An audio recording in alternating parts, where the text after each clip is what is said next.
The first thing I would say is, well, you should be afraid of taking risks and pursuing something meaningful, but you should be more afraid of staying where you are if it's making you miserable.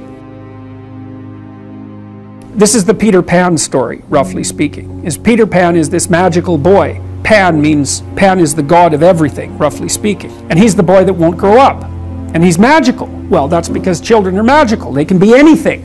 They're nothing but potential. And Peter Pan doesn't want to give that up. Why? Well, he's got some adults around him, but the main adult is Captain Hook. Well, who the hell wants to grow up to be Captain Hook? First of all, you've got a hook. Second, you're a tyrant. And third, you're chased by the dragon of chaos with a clock in its stomach, right? The crocodile. It's already got a piece of you. Well, that's what happens when you get older. Time has already got a piece of you. And eventually, it's got a taste for you. And eventually, it's going to eat you. And so Hook is so traumatized by that he can't help but be a tyrant. And then Peter Pan looks at traumatized Hook and says, well, no, I'm not sacrificing my childhood for that. So that's fine, except he ends up king of the Lost Boys. In Neverland, well, Neverland doesn't exist, and who the hell wants to be king of the Lost Boys? And he also sacrifices the possibility that he'll have a real relationship with a woman, because that's Wendy, right? And she's kind of conservative, middle-class, London-dwelling girl. She wants to grow up and have kids and have a life. She accepts her mortality. She accepts her maturity. Peter Pan has to content himself with Tinkerbell. She doesn't even exist. She's like the fairy of porn. She doesn't exist. She's the substitute for the real thing. And so, but the dichotomy that you're talking about is very tricky, because there's a sacrificial element in maturation, right? You have to sacrifice the pluripotentiality of childhood for the actuality of a frame. And the question is, well, why would you do that? Well, one reason is it happens to you whether you do it or not. You can either choose your damn limitation, or you can let it take you unaware when you're 30. The problem with being a child is that all you are is potential, and it's really low resolution. You could be anything, but you're not anything.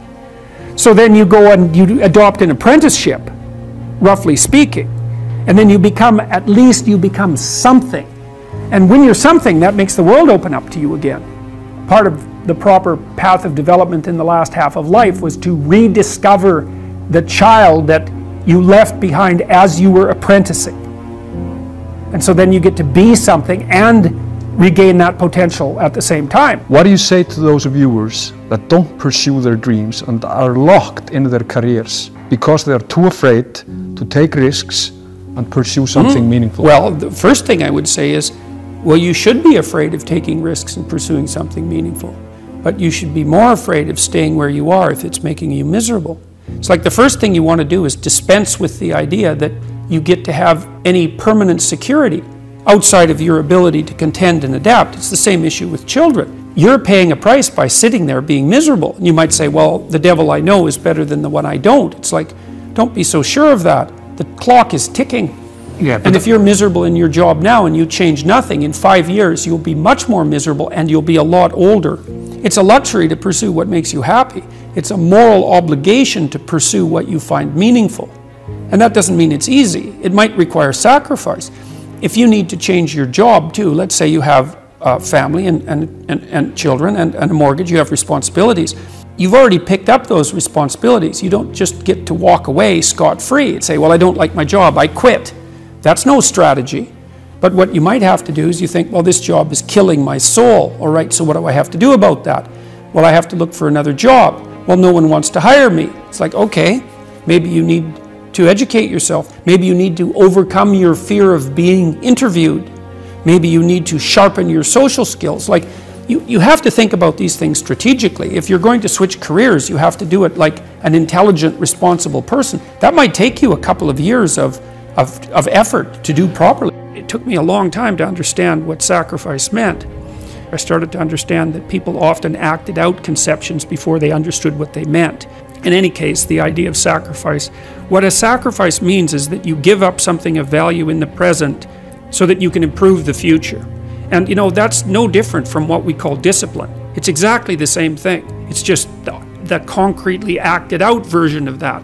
so the idea is that you have to give up something of value now so that you make the future better.